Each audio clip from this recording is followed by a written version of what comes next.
Welcome to this edition of Cut Chat with Birding with Texas A&M AgriLife Extension Service. Today, the gang is back together and we're headed out birding. Enjoy! I don't have any coffee in my cup. I'm not sure. Oh, you know, it might be going. We're live. Good morning, everybody. Good morning and welcome to Cup Chat with Birding with Texas A&M AgriLife Extension Service. As you can see, the three of us are all together.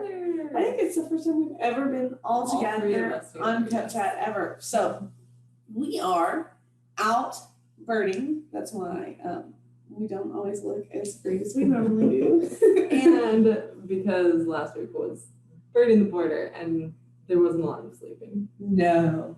And there still really hasn't been a lot of sleeping in the aftermath of it. But we really appreciate the Long Acres Ranch that is putting this up right now. Are we going to talk about why we're here? Yeah, we can. Absolutely. Go ahead. Oh, okay. We are at the Long Acres Ranch out near Richmond, Texas. I get Richmond and Richardson confused, but we're near Houston, not Dallas. So. Yes. The non-Texas here is going to mess it up. We're out near Richmond, Which is not Texas. considered East Texas for everyone out there. Not East We Texas. just wanted to clarify because some people in the room think that where we're at is considered East Texas, and that's highly false. However, if you draw a line down the middle of the state, we're east of I-35. we are on the eastern side of Texas as compared to the western side. Okay. But this is not considered East Texas. We would never say that. Okay. Well, one of us However, might. we are here to scout for Learn to Bird -East. Yes. because we're east of I-35. That's my dividing line, I think. That's fine. Okay. You can say that we are east of 35. That is a true statement, and it is a when we use like west of or north of I-10, Okay.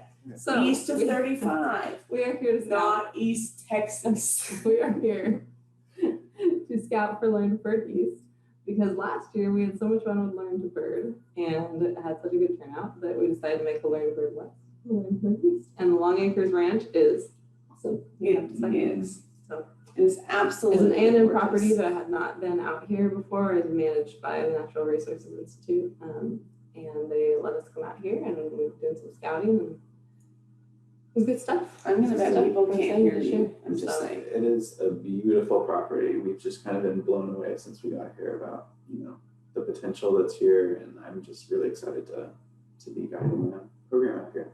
Yes, and I'm actually about to get on Facebook and check any comments that you have about East versus West Texas. So send them through. So So also to make sure you can hear us, Emily's worried that you can't hear us, but I'll speak louder. there we go. Is there, oh, yeah, no. Okay, Good. so Okay, speaking louder. let's a little bit. Oh, see, we do have one comment. Good morning from Pennsylvania. That is the Eastern US. Yes, that's official. Yes, you live north of us. Northeast. So, okay, let's really. Oh, cardinal. No. No. Yeah. Yeah. Yes. Yes. Oh, look how cute he is. Do, do, do. All right, sorry everyone. Not good to Cup Chat with window in front of you. Let's really quick, let's all go, three of us go through and say our favorite part of birding the border. And then we are excited. It was great. And then we'll share the dates for next year. Also, I had an idea that when Oh. we're done with all of the Cup Chat, because we got a laptop, we should show off for everybody a little bit of what Long Acres Ranch looks like. So Oh, they you get excited can. about Learn to Bird. You can do that. Anyhow, Mhm. my favorite part of birding the border was, the winery is one of my favorite places. And having everybody out there and just that feeling of like you're about to kick it off and everybody's coming together and there's birds, it's a great place. And we're hearing kiskadees and the black-bellied whistling ducks who wanted to roost. And that was just fun that beginning of the festival feeling was really fun. If you are watching and you are at Birding the Border, we want to hear your favorite part of Birding the Border in the comments too.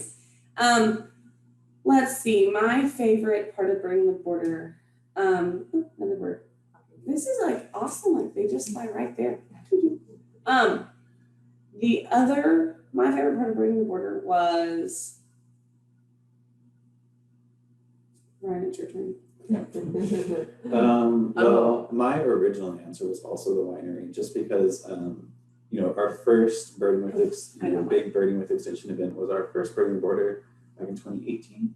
Yeah. A long time ago. And that's Back when we where, were saying people. right, Super barely. Yeah. And that's where we ended that event. We kind of had a wrap, and we had, some really special moments, and it really felt like a family.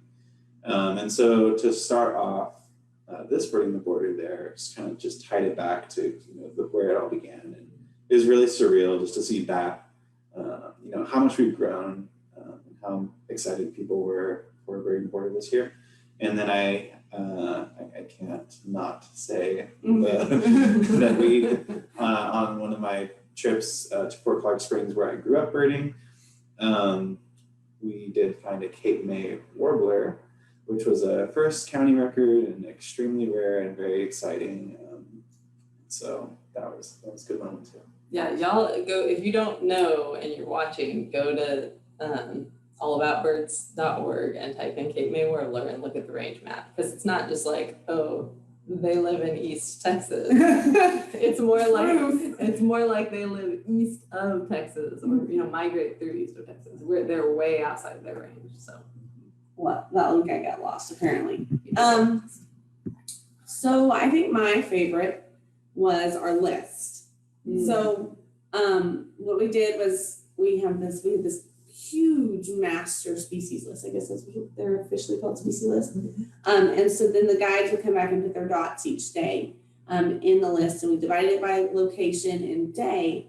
It was so cool to come in and see at the end of every trip how many species each group got. And even on bad days, our guides found and our birders ended up seeing lots of different species. We didn't have any bad days. Well, it was raining. we got really wet. If anybody who's watching the weather forecast or was a similar part of the state, It wasn't it bad. rained, but it wasn't bad. We It's still saw true. lots of birds. Burning the border can't make it right. It's just fact. And that's, despite that, what did they see at Zuberbuehler? Like from the shearing shed, they saw like 40 species. Yeah. Mhm. So it was great. And I think that was really cool to see how, see when the guides came back, because Maureen and I didn't get to go in the field this year, which is kind of new and kind of nerve-wracking that we didn't know what was going on. Yeah. So, but they used dots. And so I think at the end, it was neat to see, species totals from properties that totaled 80 and 90 every day.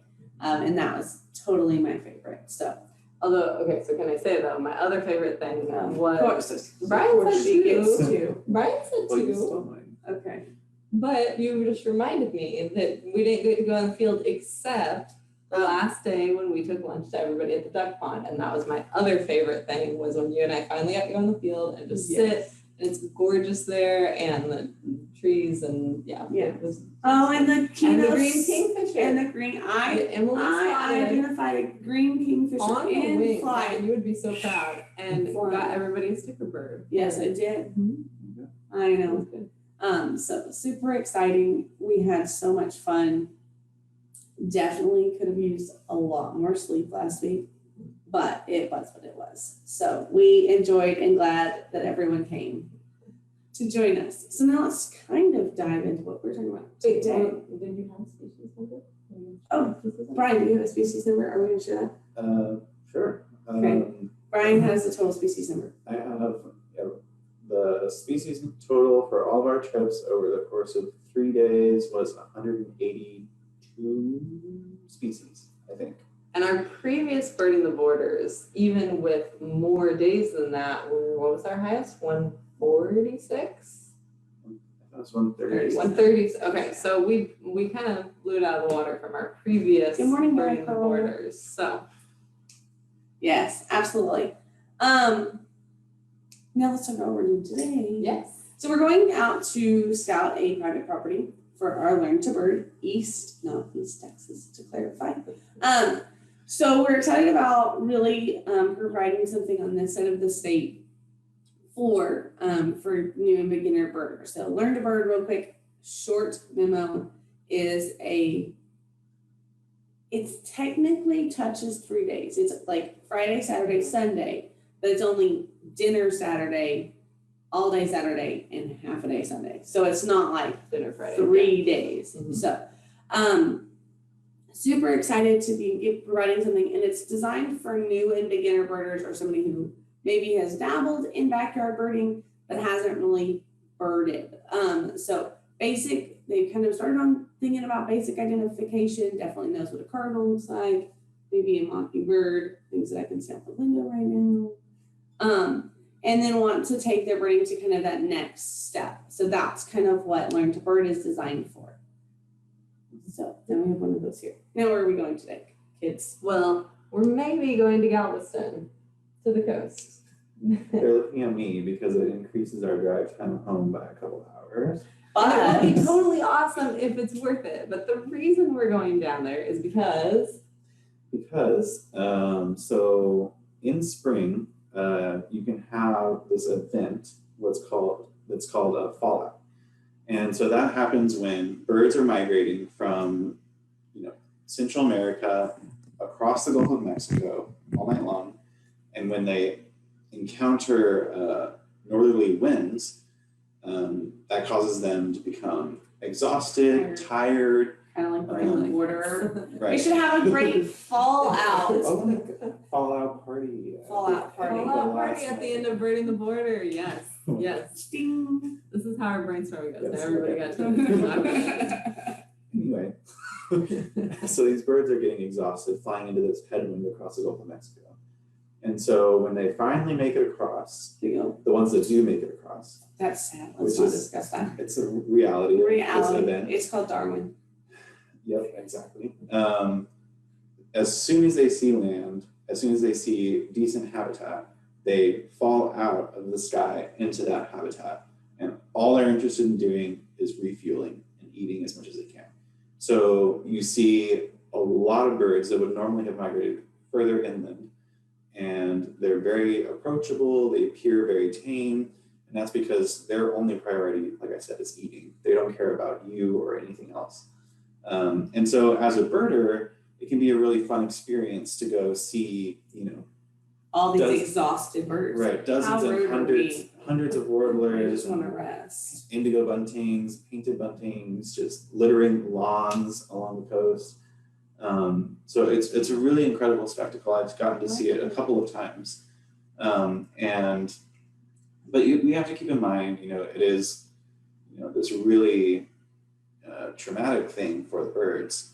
It's not something that we really wish for when we're thinking about the birds, but when it does happen, it's kind of a great opportunity to see a lot of birds that can be difficult to see up close, really up close. And it's cool just because you have so many of them, and because, like Brian said, they're not thinking this is spring. They're migrating for breeding season, but they're not thinking about breeding right now. And so that's what's cool is you can have so many. I mean, you'll have painted buntings, all a bunch of them together, whereas normally this time of year the males are starting to sing and be territorial. They're all. Oh, what we they're saw all- yesterday, buddy. Team. I'm not gonna say it on camera.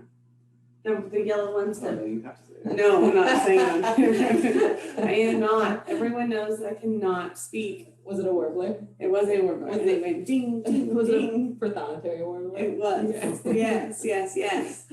Not any other word that starts with P and is No. Okay, Mary Pearl asked us when Learn to Bird was scheduled for. And so we have the dates pulled up. I'm sparky on that one. Oh. So Learn to Bird West is October 8th through the 15th, and 8th through the 11th. And that will be in West Texas in Valverde County at the McKenna Ranch. Super excited for that. We have extended that to a Monday. And so let's explain that just a smidge. So Learn to Bird West will be 4 days. Learn to Be East will be 3 days. In West Texas, it takes forever to get anywhere. Oh my gosh, I'm gonna sneeze. Oh no, I can't. Oh no, okay. It takes forever to get anywhere. So, while we're only maybe 20 miles-ish from the Devil's River State Natural Area, if we go to the Devil's River State Natural Area, it takes over an hour. Plus, once you're out there, it takes forever to navigate that property. So we were very rushed last year trying to get back and get everyone out on time. So what we're going to do is not rush if you want, or if you're close enough to drive home and it's still daylight, you're more than welcome to. But if not, we're going to go ahead and include the opportunity to stay over till Monday, because if you leave McKenna, you still have an hour drive to the nearest town. So it's fairly far from everywhere. So Learn to Bird West is kind of sort of 4 days, but not really 4 days. Again, Friday night, all day Saturday, most of the day Sunday. You can either choose to drive home or stay until Monday. And there's nothing on Monday. It's just so you can not drive home so late. We'll feed you breakfast. I will feed you breakfast. And then Learn to Bird East is October 13th through the 15th. And that will be here in Richmond, which is just outside of, just west of Houston. So we're super excited for those dates.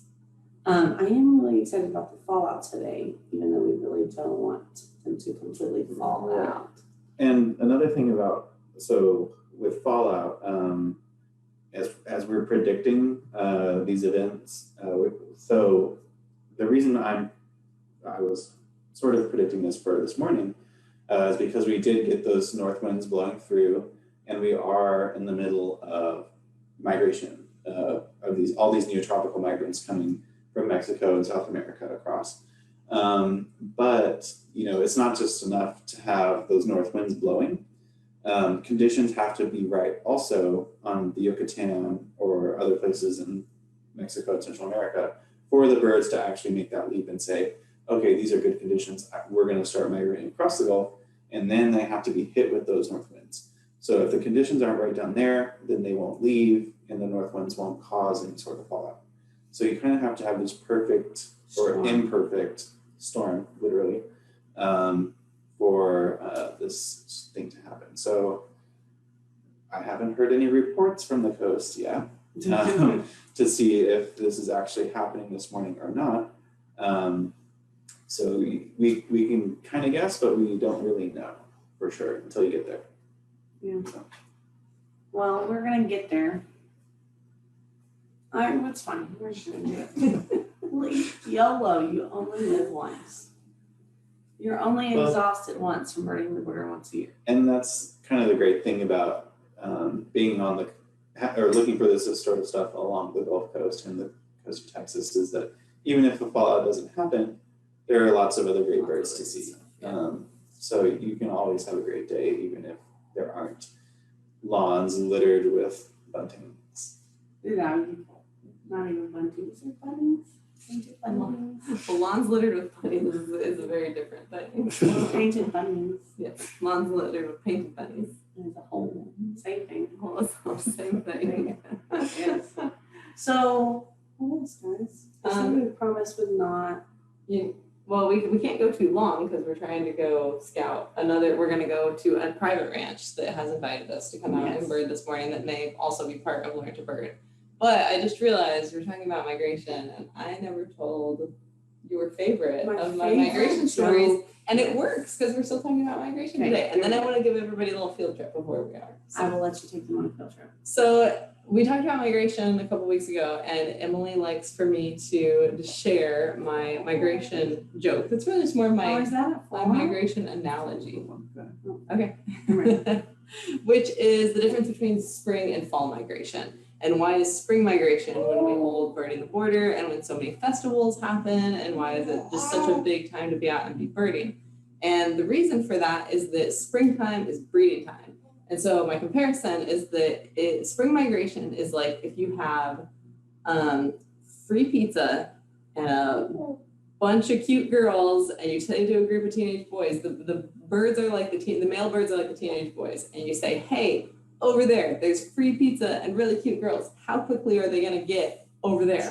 Real fast, right? That is spring migration, is that there's limited resources. There's free pizza, but there's only so much free pizza. There's cute girls, but there's only so many cute girls. You better get over there as fast as you can. And that is spring migration, is that they're trying to get up there, stake their claim on a territory, find a mate, find where the best food is. And so they're hauling it.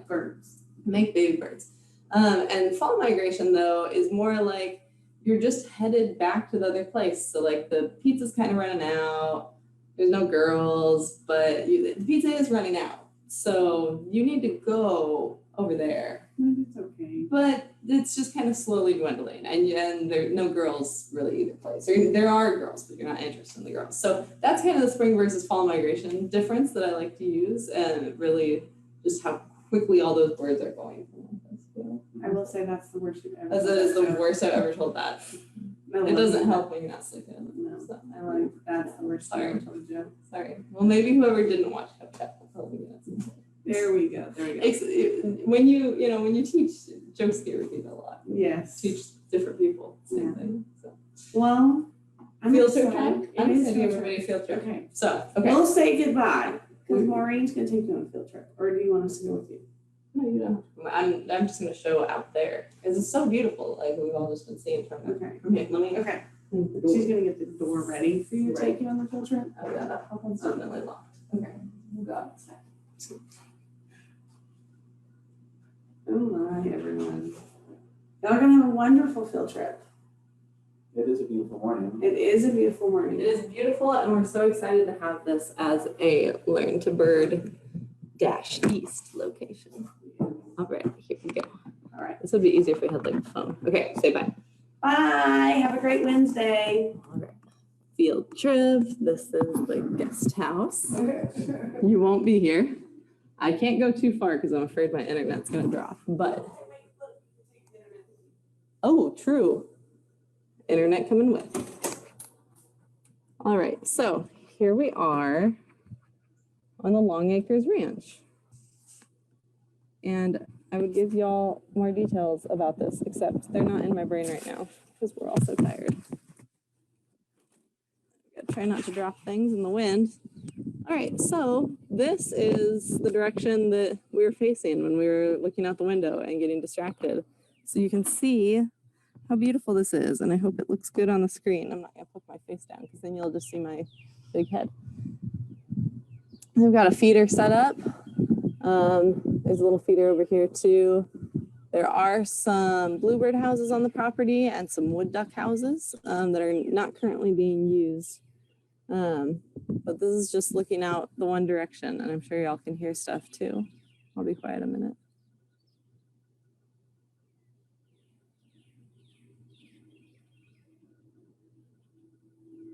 I actually woke up to an owl earlier this morning. There was a barred owl that's been hanging out, and Brian and Emily both saw it yesterday. And then I'll go ahead and show off over here. So this direction, there's some archery, but over that way, there's some native grassland that's been replanted. Again, I hope y'all can see this okay and it's not too bright. But I mainly just wanted to show y'all off this direction and see how beautiful that is and get excited to come join us for Learn to Bird. And we are, if y'all could see far enough that way, there's houses. We are not far. I think that's something that's going to be really cool. When we do Learn to Bird West, we're kind of out in the middle of nowhere, which is awesome. But for those of y'all who are located close to the city, or maybe you're just not comfortable going out to the middle of nowhere, we are very close to the creature comforts of civilization here, but still on a place that is fantastic bird habitat. So we hope you'll come join us. So now I'm going to sign off. Thanks, everybody, and we will see you next week.